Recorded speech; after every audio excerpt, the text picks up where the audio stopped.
Pandian show serial next episode நேர் வியூ பார்க்கலாமாங்க. இங்கே அப்பத்தாவும் பாண்டியன் கிட்டேயும் கோமதி கிட்டேயும் இங்கே பழனிவேலை பற்றி பேசணும் அப்படின்னு சொல்லிட்டு அங்கே வழியிலே நின்றுக்கிட்டு இருக்காங்க. அங்கே பாண்டியனும் கோமதியுமே வந்துடுறாங்க. நான் உங்ககிட்ட ஒரு விஷயம் சொல்லணும் அப்படின்னு சொல்லிட்டு இங்கே அப்பத்தாவுமே சொல்லவும் உடனே எங்கள் கோமதியும், அம்மா நீங்கள் இங்கே எதுக்கு வந்து சொல்லணும், அதுக்கு தான் நான் வீட்டில் தானே இருக்கேன், வீட்டிலே வந்து பேசலாம்ல அப்படின்னு சொல்லிட்டு இங்கே கோமதி சொல்கிறாங்க. அதுக்கப்புறம் என்ன, எங்கள் அப்பத்தாவும் அது இல்லை கோமதி, நான் உங்ககிட்ட ஒரு முக்கியமான விஷயம் சொல்லணும். ஏன்னா அங்கே பழனிவேலுக்கும் இப்போ ஒரு கல்யாணம் ஆகிடுச்சு. ஏன்னா அவனும் இப்போ தனியாக அவன் சொந்த காலில் நிற்கணும். அதனால அப்படின்னு சொல்லிட்டு செல்லவும் உடனே பாண்டியனும், அத்தை அவனுக்கு எதனா தனியாக எதனா கடை இது வச்சு கொடுக்கணுமா அப்படின்னு சொல்லிட்டு கேட்குறாங்க. இல்லைப்பா அதெல்லாம் இல்லை, அவங்க அண்ணனுங்க ஏதோ கடை வச்சு கொடுக்குறேன் அப்படின்ற மாதிரி சொல்லிட்டு இருந்தாங்க, அதை பார்த்துக்கணும் பழனிவேல் அப்படின்னு சொல்லிட்டு இங்கே அப்பத்தான் சொல்லவும் இங்கே கோமதிக்கும் பாண்டியனுக்கும் பயங்கர அதிர்ச்சியாகவும் இருக்குது. அதுக்கப்புறம் பாண்டியனுக்கு ரொம்பவே கோபமாக தான் இருக்குது. ஏன்னா அவங்க ரெண்டு பேரும் வீம்புக்குன்னே எதனா ஒன்று பண்ணிக்கிட்டு இருப்பாங்க. அது அவங்க சொல்கிறத கேட்டுட்டு நீ இங்கே வந்து பேசிக்கிட்டு இருக்கன்னு சொல்லிட்டு இங்கே பாண்டியனும் மனசுக்குள்ளே நினச்சிக்கிட்டு இருக்க. அப்பத்தாவும் அவனுக்குன்னு ஒரு வாழ்க்கை அமைஞ்சிருச்சு, அவன் சொந்த காலில் நிற்க வேணாவா, அவன் பண்ணி அவன் ஒரு இதுக்கு வரணும்ல அப்படின்னு சொல்லிட்டு எங்கள் அப்பத்தாவுமே சொல்லிக்கிட்டு இருக்காங்க. உடனே எங்கள் கோமதியும், சரிம்மா நீங்கள் சொல்கிறதெல்லாம் கரெக்டு தான், இப்போ பழனிவேலை என் கூட வந்து பிரித்து கூட்டிகிட்டு போகணுமா அப்படின்னு சொல்லிட்டு அதுதானே சொல்ல வரீங்க அப்படின்னு சொல்லிட்டு இங்கே கோமதியுமே சொல்கிறாங்க. உடனே அப்பத்தாவும், கோமதி நான் அது அந்த அர்த்தத்தில் எதுவுமே நான் உங்ககிட்ட சொல்லலை, அதெல்லாம் ஒரு பிரச்சனையும் இல்லை, அவனுக்கு அவன் அங்கே தான் இருப்பான், ஆனால் கடை மட்டும் தனியாக அவங்க அண்ணனுங்க வச்சு கொடுக்குறேன் அப்படின்ற மாதிரி சொல்லிட்டு இருந்தாங்க. சரி இங்கே பழனிவேல்கிட்டையுமே சொன்னோம், ஆனால் அவன் உங்ககிட்ட பேசுகிறேன் அப்படின்னு சொல்லிட்டு அவன் பேசாமலே சைலண்ட்டாக ஆகிட்டு இருக்கான்.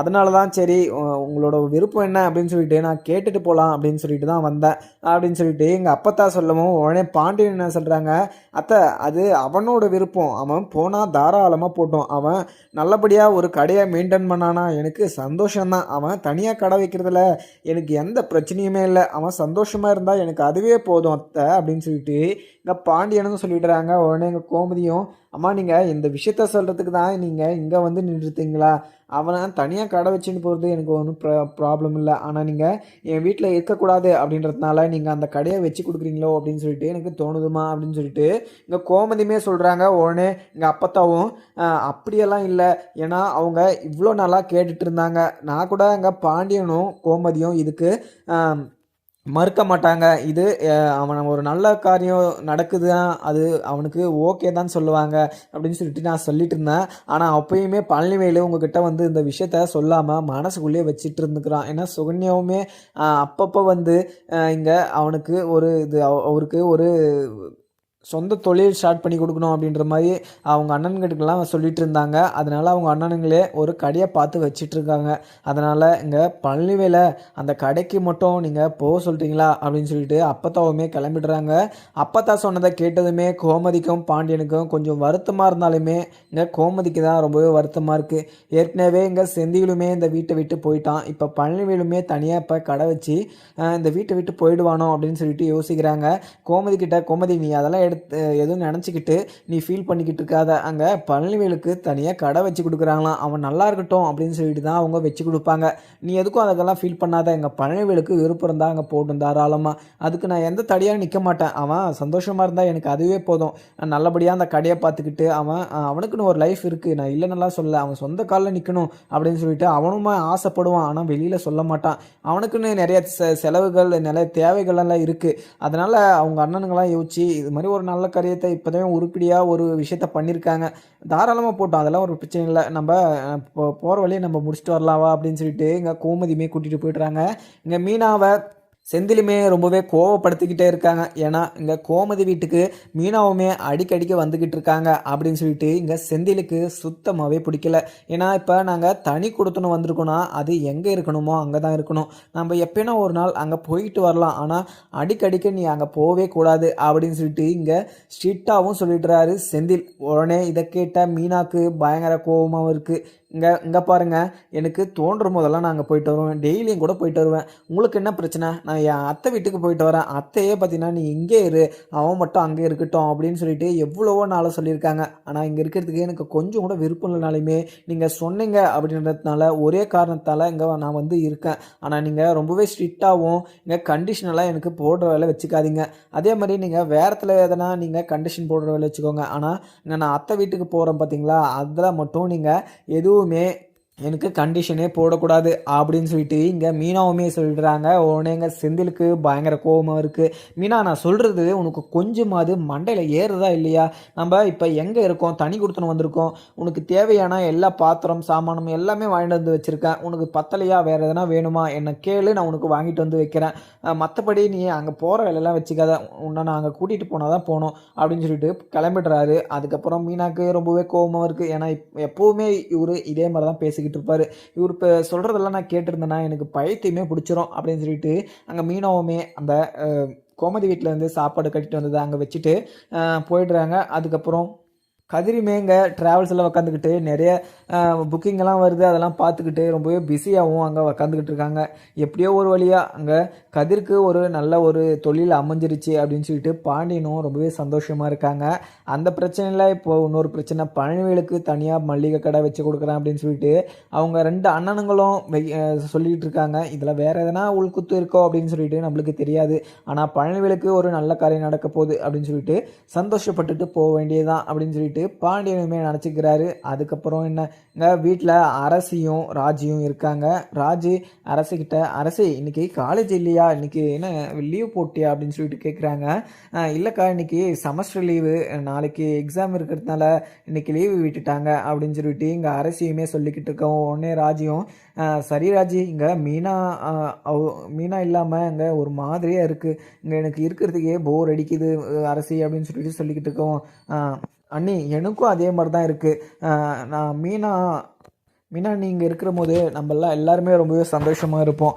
ஆனால் இங்கே அவங்க இல்லாமல் ரொம்பவே வருத்தமாக தான் இருக்குது. நானே அவங்கள நினச்சி நிறைய டைம் ஃபீல் பண்ணியிருக்கேன் அப்படின்னு சொல்லிட்டு இங்கே ராஜியுமே சொல்லிடுறாங்க, ராஜியும் அரசியும். அதுக்கப்புறம் 2 பேரும் பேசிக்கிட்டு இருக்க இங்கே முத்துவேலும் சக்திவேலும் உள்ளே உக்காந்துக்கிட்டு இந்த பழனிவேல் எப்போ தான் பாண்டியன்கிட்ட பர்மிஷன் வாங்கிட்டு வருவான் அப்படின்னு சொல்லிட்டு அவனை அவன் வரணும்னு சொல்லிட்டு நம்ம வெயிட் பண்ணிக்கிட்டு இருக்கதாகுது.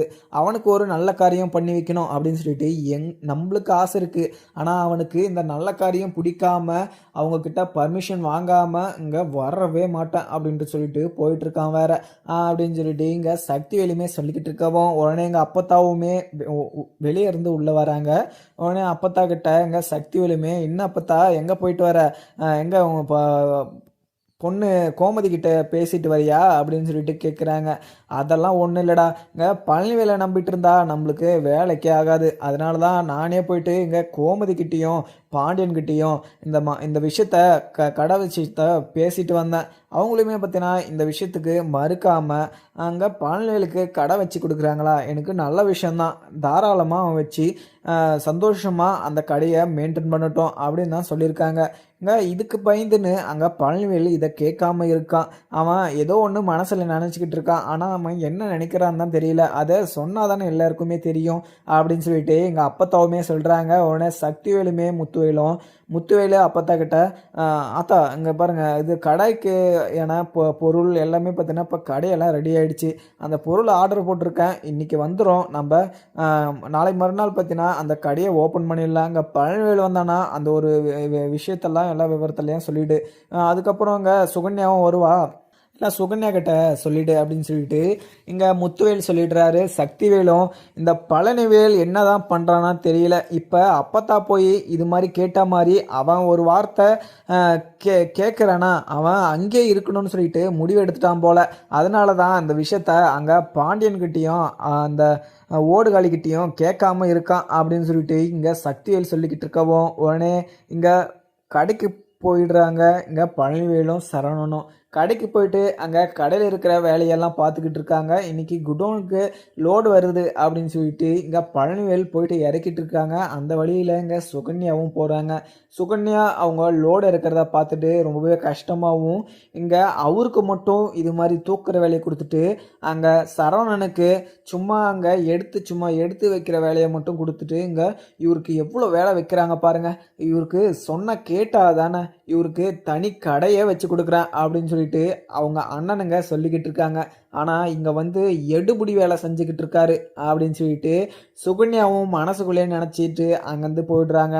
இங்கே வந்த லோடெல்லாம் இறக்கிட்டு பழனிவேலும் அங்கே டயர்டாக வந்து உக்காடுறாங்க. உடனே பாண்டியன் வந்து ஏண்டா ஏண்டா பழனி ஏன் உக்காந்துக்கிட்டு இருக்க, எத்தனை டெலிவரி இருக்குது, 30 டெலிவரிக்கு மேலே இருக்குது, நீ உக்காந்துக்கிட்டு இருந்தனா இப்போ இது ஈவினிங்குள்ளே அதெல்லாம் டெலிவரி பண்ண முடியுமா, அதை கொஞ்சம் டக்குன்னு முடிச்சிருங்கடா, அதுக்கப்புறம் நீ எவ்வளோ நிறைய நாளைக்கு உக்காந்துட்டு நான் எதனா கேட்க போகிறேன்னா, இப்போ கூட சேல்ஸு ஆர்டர் எதுவுமே இல்லைண்ணா, நீ சும்மா தான் உக்காந்துக்கிட்டு இருக்க போகிற, அதை மட்டும் நீ டெலிவரி பண்ணிடு அப்படின்னு சொல்லிட்டு சொல்லுவோம். இங்கே என்றைக்கு தான் இங்கே சும்மா இருக்கிற நாள் இருக்குது அப்படின்னு சொல்லிட்டு பழனிவேலும் நம்மளுக்கு இதுதான் வேலை, நம்ம செஞ்சு தான் ஆகணும் அப்படின்னு சொல்லிட்டு பழனிவேலும் அந்த பார்சலெல்லாம் எடுத்துகிட்டு கிளம்பிடுறாங்க. இங்கே சரவணன் அங்கே இருந்துக்கிட்டு வேலை பார்த்துக்கிட்டு இருக்காங்க. அப்போ தான் அங்கே மாணிக்கமும் லேட்டாகவும் வராங்க. உடனே பாண்டியன் பார்த்துட்டு என்ன சம்மந்தி இவ்வளோ லேட்டாக வரீங்க அப்படின்னு சொல்லிட்டு கேட்குறாங்க. வீட்டில் எனக்கு கொஞ்சம் வேலை இருந்துச்சு, அதை முடிச்சுட்டு வரத்துக்கு எனக்கு கொஞ்சம் நேரம் ஆயிடுச்சு அப்படின்னு சொல்லிட்டு மாணிக்கமும் சொல்லிடுறாங்க. இதை கேட்டால் பாண்டியனும் சரி சம்மந்தி அந்த அரிசி மூட்டையை தூக்கிட்டு போயிட்டு நீங்கள் உள்ளே வச்சுட்டு வந்துடுங்க, அங்கே 3 மூட்டை இருக்குது பாருங்கள், அதை 3யுமே உள்ளே தூக்கிட்டு போயிட்டு இன்றைக்கி புது லோடு வந்திருக்கு, அங்கேருந்து நீங்கள் ஒரு 4 மூட்டையை எடுத்துகிட்டு வந்து இங்கே வச்சுருங்க அப்படின்னு சொல்லிட்டு இங்கே மாணிக்கம்கிட்டையும் சொல்லிட்டுறாங்க. உடனே சரவணன்கிட்ட சொல்லிட்டு அங்கே பாண்டியன் வெளியில் வேலை இருக்குது அப்படின்னு சொல்லிட்டு கிளம்பிடுறாரு. இங்கே சரவணனும் அங்கே இருக்க இங்கே மாணிக்கமும் பாண்டியன் போனதும் அந்த கல்லால் உக்காரணும்னு சொல்லிட்டு தக்கன்னு ஓடி போய் அங்கே கல்லாலையும் உக்காந்துடுறாரு. அதுக்கப்புறம் என்ன இங்கே சரவணன் வந்து மாமா இங்கே நான் மயிலை கொஞ்சம் வெளியில் இது ஹனிமூன் கூட்டிகிட்டு போகலாம் அப்படின்னு இருக்கேன், அவளோட ஆதார் கார்டு அவளுக்கு நான் சர்ப்ரைஸ் கொடுக்கணும் அப்படின்னு சொல்லிட்டு நினைக்கிறேன், அவளோட ஆதார் கார்டு என்கிட்ட இல்லை, உங்ககிட்ட இருந்தால் கொடுக்குறீங்களா, நான் அவகிட்ட கேட்டால் இந்த சர்ப்ரைஸு அவளுக்கு தெரிஞ்சிடும், உங்ககிட்ட இருந்தால் அந்த ஆதார் கார்டு கொடுக்குறீங்களா மாமா அப்படின்னு சொல்லிட்டு கேட்குறாங்க. உடனே அவருமே எதுவுமே யோசிக்காமல் அந்த மயிலோட ஆதார் கார்டையுமே எடுத்து கொடுத்துட்றாங்க. என்ன மாப்பிள்ள எங்கே கூட்டின்னு போகலான்னு ஐடியா என்ன, இது சிங்கப்பூர் கூட்டிகிட்டு போகிறீங்களா இல்லை மலேசியாவா அப்படின்னு சொல்லிட்டு இல்லை மாமா ஒன்றும் எதுவும் டிசைட் பண்ணல, இப்போ ஆதார் கார்டு வச்சு இப்போ கொஞ்சம் அப்ளை பண்ணிடணும், அதுக்கப்புறம் தான் நான் யோசிக்கணும் அப்படின்னு சொல்லிட்டு அங்கே சரவணனும் சொல்லிடுறாங்க. இதுக்கப்புறம் தான் இங்கே மயிலோட ஆட்டம் இருக்குது. அந்த டேட்டா பற்ற பார்த்ததுமே இங்கே சரவணனுக்கு பயங்கர அதிர்ச்சியாகவும் இருக்குது. ஏன்னா இங்கே மயிலுக்கு அதிக வயசு ஆகுது அப்படின்னு சொல்லிட்டு சரவணன் அப்போவே கண்டுபிடிச்சிட்டாரு. ஆனால் அதை கன்ஃபார்ம் பண்ணுறதுக்காக அங்கே மயிலோட ஆதார் கார்டை எவ்வளவோ ட்ரை பண்ணியுமே மயில் எடுத்து கொடுக்காதனால அவங்க அப்பாக்கிட்டே வாங்கிக்கலாம் அப்படின்னு சொல்லிட்டு முடிவு பண்ணி அவங்க அப்பாக்கிட்டேயுமே அந்த ஆதார் கார்டை வாங்கி அந்த டேட்டா பற்ற பார்த்ததும் இங்கே சரவணனுக்கு பயங்கர அதிர்ச்சியாக தான் இருக்குது. அங்கே நம்மளை விட அதிகமாக இருக்குது அப்படின்னு சொல்லிட்டு அங்கே வயசையும் கண்டுபிடிச்சிடுறாங்க இங்கே சரவணன்.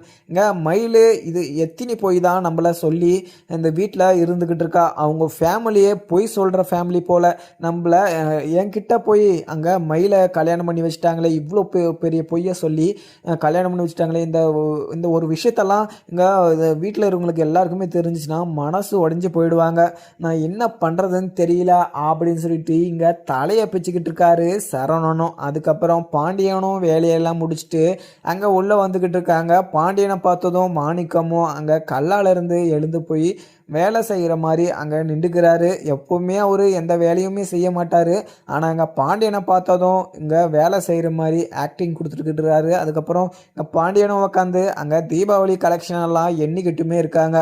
அதுக்கப்புறம் இங்கே சரவணனை கூப்பிட்டு என்ன சரவணா இங்கே 2000 கம்மியாக வர மாதிரி இருக்குது, கணக்கை நீ கொஞ்சம் பார்க்குறியா அப்படின்னு சொல்லிட்டு அங்கே நோட்டையுமே எடுத்து கொடுக்குறாங்க. உடனே இங்கே சரவணனும் கணக்கு பார்த்துக்கிட்டு இருக்காங்க. இங்கே கோமதியுமே வீட்டில் உட்காந்துக்கிட்டு இங்கே பழனிவேலை நினச்சி ரொம்பவே ஃபீல் பண்ணிக்கிட்டு இருக்காங்க. இப்போ பழனிவேலுக்கு வேற அண்ணனுங்க கடை வேற வச்சு கொடுக்குறேன் அப்படின்னு சொல்லிட்டு சொல்லிக்கிட்டு இருக்காங்க. இதை அங்கே அவருக்கு வேற சொல்லிட்டாங்க வேற, அவர் வேற என்ன நினச்சிக்கிட்டு இருக்காரோ மனசில் அப்படின்னு சொல்லிட்டு இங்கே கோமதியுமே நினச்சி ஃபீல் பண்ணிக்கிட்டு இருக்காங்க. இங்கே பழனிவேலு இத்தனை வருஷமாக இங்கே இருந்துட்டு இப்போ தனியாக போகிறேன் அப்படின்னு சொல்லிட்டு எனக்கு கொஞ்சம் மாதிரியாக தான் இருக்குது. இப்போ பழனிவேலு இங்கே இருக்கட்டும், இங்கே இருந்துட்டு கடைக்கு போயிட்டு வரட்டும். இங்கே சுகன்யா தான் அங்கே பழனிவேலுவே கெடுத்து வச்சிருக்கா, அவள் தனி கொடுத்தனும் போகணும்னு சொல்லிட்டு துடிச்சிக்கிட்டு இருக்கா போல அப்படின்னு சொல்லிட்டு இங்கே கோமதியுமே முடிவு பண்ணுறாங்க. அதுக்கப்புறம் இங்கே அரசியுமே வந்து என்னம்மா நீயும் அப்பாவும் எங்கே போயிட்டு வந்தீங்க, எங்கே போயிட்டு வந்தீங்க அப்படின்னு சொல்லிட்டு கேட்குறாங்க. உடனே நானும் உங்கள் அப்பாவும் கோயிலுக்கு தான் போயிட்டு வந்தோம், கோயிலுக்கு போய் ரொம்ப நாள் ஆயிடுச்சியா, அதனால் போய் சாமி எதனா கும்பிட்டுட்டு வரலாம் அப்படின்னு சொல்லிட்டு போனோம் அப்படின்னு சொல்லிட்டு இங்கே கோமதியுமே சொல்லிக்கிட்டு இருக்காங்க. அரசியுமே அம்மா இன்னைக்கு என்னம்மா சமையல் செய்யலாம் அப்படின்னு சொல்லிட்டு கேட்குறாங்க. என்னம்மா என்றைக்குமே இல்லாமல் இன்னைக்கு அதிசயமாக இங்கே அரசி நான் சமைக்கிறேம்மா, நீங்கள் சும்மா உக்காந்துக்கிட்டு இருங்க அப்படின்னு சொல்லிட்டு இங்கே அரசியும் அங்கே சமைக்கிறதுக்கு போகிறாங்க. போன உடனே இங்கே கோமதியும் அரசி நீ சமைக்க வேணாம், நானே சமைச்சிக்கிறேன், உனக்கு என்னத்துக்கு சிரமம் அப்படின்னு சொல்லிட்டு கோமதி சமைக்க ஆரம்பிச்சிடுறாங்க. அங்கே சமைச்சிக்கிட்டே அங்கே பழனிவேலை பற்றியே யோசிச்சுக்கிட்டு இருக்காங்க. ஏன்னா அங்கே குடும்பமாக இருந்தால் தான் அங்கே கோமதிக்கு ரொம்பவே சந்தோஷமாக இருக்கும். ஆனால் ஏற்கனவே செந்திலையுமே போயிட்டான், இப்போ பழனிவேல் தனியாக கடைக்கு வேற போகிறான். ஆனால் இப்போ தனியாக வேற போயிடுவானோ அப்படின்னு சொல்லிட்டு எனக்கு ரொம்பவே பயமாகவும் இருக்குது அப்படின்னு சொல்லிட்டு கோமதியுமே யோசிச்சுக்கிட்டு இருக்காங்க. அதுக்கப்புறம் என்னென்னு பார்க்கலாமாங்க. வீடியோ பிடிச்சதை லைக் பண்ணுங்கள். Thank you friend.